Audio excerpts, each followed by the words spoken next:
아라비안 나이트, 바다 사나이 신드바드, 외눈박이 식인 거인에게서의 탈출. 안락한 삶은 신드바드로 하여금 이전의 두 여행에서 겪었던 모든 위험들을 잊게 해주었고, 팔팔한 청춘이었던 그는 편안하기만 한 삶이 지루해졌으며 새로운 위험들이 기다린다는 생각은 피를 끓게 했습니다. 그래서 그는 상품을 구입해 바그다드를 떠나 발소라로 갔고, 그곳에서 다른 상인들과 함께 또 다시 배에 올랐는데, 항해는 오랫동안 계속되었고 여러 항구에 들르면서 활발한 교역 활동을 펼쳤습니다. 그러나 어느 날 바다 한복판을 항해하고 있던 그들은 무시무시한 폭풍을 만나 길을 잃고 배가 어느 섬의 항구 앞으로 떠밀려 오게 되었는데, 몹시 꺼렸지만 어쩔 수 없이 정박한 후 선장이 그들에게 말했습니다. 이 섬을 비롯한 인근의 섬들에는 탈북숭이 야만인들이 살고 있는데 놈들은 필시 우리를 공격하러 올 것이요. 놈들은 모두 난쟁이들이지만 불행히도 우리는 저항할 수 없어. 그들의 숫자가 메뚜기 떼보다도 많은 데다가 만일 잘못하여 그중 하나라도 죽이면 달려들어 우리 모두를 죽여버릴 것이기 때문이요. 선장의 이 말에 배에 탄 모든 사람은 경악했는데, 그들은 키는 두 자 남짓하고 온몸이 빨간 털로 뒤덮인 흉측한 야만인들이 개미떼처럼 몰려드는 것을 보고 그의 말이 옳았음을 확인할 수 있었습니다. 그들은 바다에 풍덩풍덩 뛰어들어 헤엄을 쳐오더니 순식간에 그들의 배를 에워쌌는데, 다가오면서 뭐라고 말했지만 그들은 놈들의 언어를 알아들을 수 없었습니다. 놈들은 선체에 달라붙고 밧줄에 매달리더니 사방으로 기어 올라와 갑판에 내려섰는데, 그 동작이 얼마나 민첩하고 빨랐던지 발이 바닥에 닿는 것이 보이지 않을 정도였습니다. 놈들에게는 어떤 흉악한 계획이 있는 듯했지만 그들은 손 하나 까딱할 수 없었고 말 한마디 내뱉을 수 없었는데, 놈들은 돛을 접어버리더니 닻을 끌어올리는 수고도 귀찮은 듯 그냥 줄을 잘라버렸습니다. 그들은 배를 끌어다 육지에 댄 후 그들 모두를 내리게 했고, 그들이 왔던 곳으로 배를 가져가 버렸는데, 그들이 내린 섬은 도사리고 있는 위험으로 모든 여행자들이 무슨 일이 있어도 피하려 하는 장소였습니다. 그들이 해안을 떠나 섬 안쪽으로 들어가자 그곳에는 먹을 수 있는 열매와 풀들이 있어 그럭저럭 배를 채울 수 있었는데, 얼마 남지 않은 생명이지만 조금이나마 연장해 보고자 한 것이었습니다. 사실 그들은 모두 죽음을 기정사실로 받아들이고 있었는데, 그렇게 걷고 있을 때 멀리서 큰 건물이 보여 가까이 가보니 아주 훌륭하게 지어진 높다란 궁전이었고, 그들이 들어가자 널찍한 현관홀이 나타났습니다. 그런데 한쪽에는 사람 뼈들이 산 더미같이 쌓여 있었고, 다른 쪽에는 고기 구워 먹는 데 사용하는 꼬챙이들이 널려 있어 그들의 몸은 사시나무처럼 떨렸는데 맥이 풀려 그대로 풀썩 쓰러졌습니다. 모두 가련한 몰골로 누워있는데 황하는 소리와 함께 궁실의 문이 활짝 열리더니 키가 종려나무만 한 시커먼 사람의 무시무시한 모습이 나타났는데, 이마에 박힌 외눈이 수처럼 시뻘겋게 이글거리고 있었습니다. 말주둥이처럼 커다란 입에서는 길고 날카로운 이들이 튀어나와 있었으며 늘어진 아랫입술은 가슴에까지 닿을 정도였고, 코끼리와 같은 커다란 귀는 어깨를 덮고 있었고, 손톱은 맹금의 발톱을 연상시켰습니다. 기절에 한동안 의식을 잃고 있다 정신을 차려보니 거인은 현관홀 한쪽에 앉아서 외눈을 뒤룩거리며 그들을 살펴보고 있었는데, 한동안 쳐다보던 그는 그들에게 다가와 신드바드 쪽으로 팔을 뻗쳤습니다. 이어 목덜미 옷깃을 잡아 번쩍 들어 올리고는 마치 푸주간의 양 대가리를 다루듯 그의 몸을 이리저리 살펴보았지만 신드바드가 뼈와 가죽 밖에 없을 정도로 바짝 마른 것을 보고 그냥 내려놓았습니다. 그는 다른 사람들을 차례로 같은 방식으로 살펴보다 그들 중 가장 뚱뚱한 선장을 들어 올리고, 그를 잡고는 꼬챙이를 들어 몸 한가운데를 꿰뚫었고 불을 피워 정성껏 굽더니 갖고 들어가 야참으로 먹어치웠습니다. 식사를 마치고 다시 현관홀에 나온 거인은 자리에 눕더니 천둥소리보다 요란하게 코를 골면서 잠을 잤는데, 밤새도록 불안에 몸을 떨어야 했고, 동이 트자 잠이 깬 거인은 그들을 남겨놓고 밖으로 나가버렸습니다.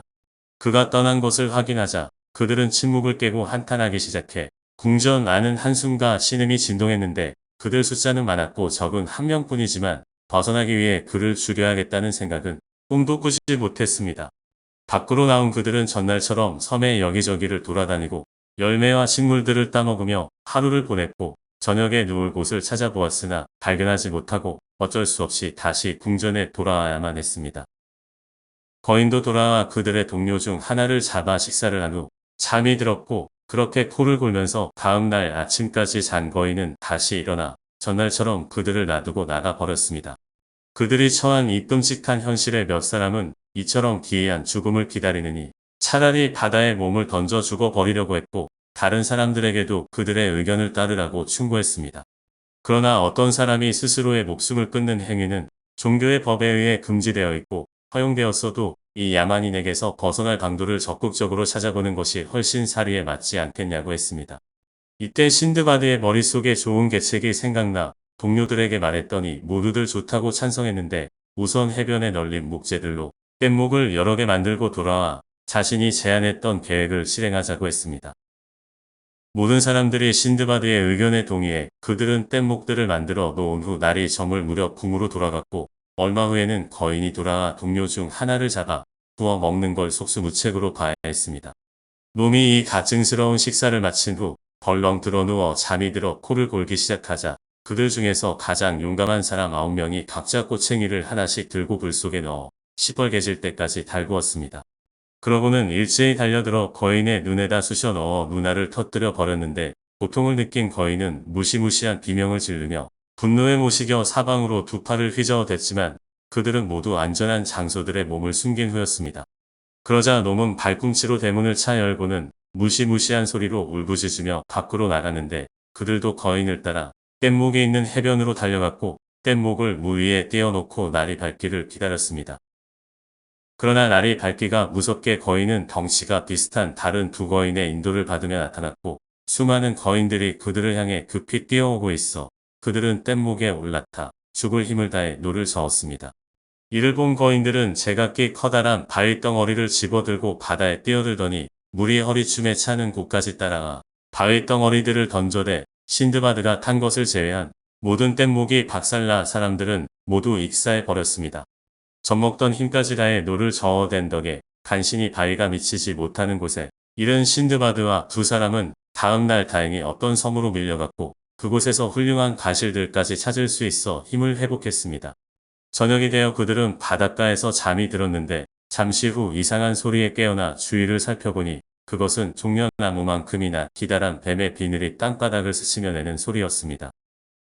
이미 그들에게 바짝 다가와 있던 뱀은 동료 중 하나를 벅석 물었는데, 그는 벗어나려고 비명을 지르며 몸부림쳤지만 뱀은 그를 몇 차례 흔들고 땅바닥에 패대기 쳐 박살을 낸 후 꿀꺽 삼켜 버렸습니다. 신드바드와 또 한 동료는 죽어라 달아났는데, 뱀으로부터 상당히 먼 곳까지 도망쳐 왔을 때 그들 귀에 놈이 불쌍한 친구의 뼈를 뱉어내는 소리가 들려왔고, 다음 날 그의 뼈가 땅바닥에 흩어져 있는 것을 확인할 수 있었습니다. 그들은 섬을 돌아다니다 아주 굵고 높다란 나무 하나를 발견하고 밤이 오면 그 위에 올라가서 뱀을 피하기로 했는데, 전날처럼 가실들로 배를 채운 후 해질 무렵에 나무에 올라갔습니다. 그러나 얼마 되지 않아 뱀이 그들이 있는 나무 발치로 기어오면서 쉬하는 소리를 내는 것이 들려왔는데, 놈은 둥지를 타고 기어오르더니 아래쪽에 있던 동료를 한 입에 삼켜버린 후 다시 물러갔습니다. 밤새도록 나무 위에 머물러 있다 날이 밝아서야 내려온 신드바드는 거의 죽어있는 상태였는데, 조만간 자신도 비참하게 죽어간 두 동료와 똑같은 운명을 맞이하게 뻔했습니다. 그렇다고 하여 손가락만 빨고 앉아있지는 않았는데, 장가지, 가시덤불 같은 것들을 잔뜩 긁어모아 그것들을 한데 묶어 여러 개의 다발을 만들어 피신할 나무 주위에 빙 둘러 놓았습니다.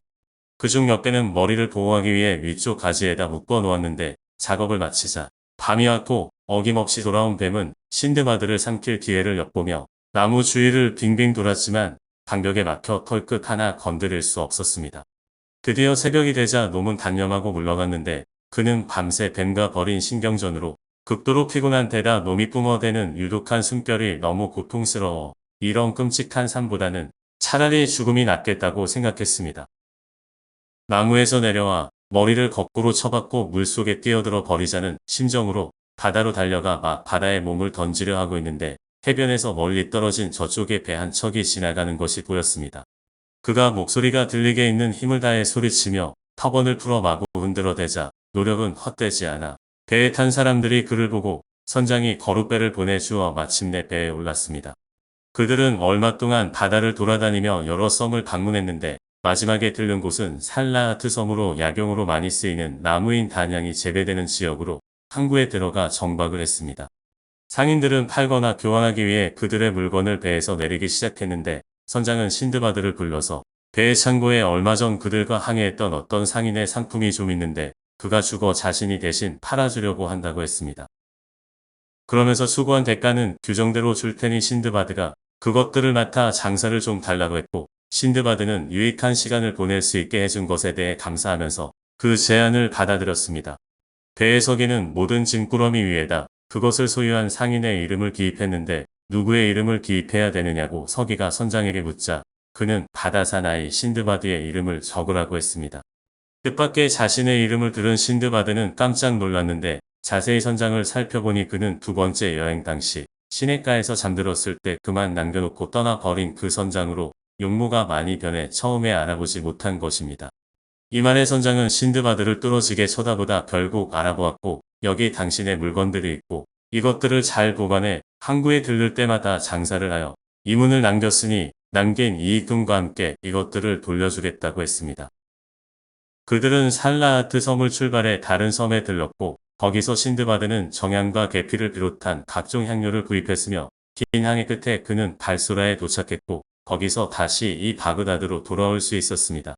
신드바드 자신도 정확히 얼마나 되는지 모르는 엄청난 재산을 갖고 돌아왔는데 이번에도 그는 그중 상당 부분을 떼어 가난한 사람들에게 나누어 주었고 남은 돈으로 땅을 많이 샀습니다.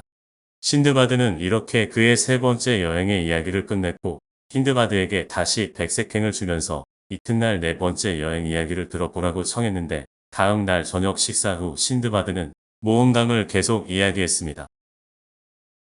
아라비안 나이트 바다사나이 신드바드 이야기 네 번째 여행으로 이어집니다.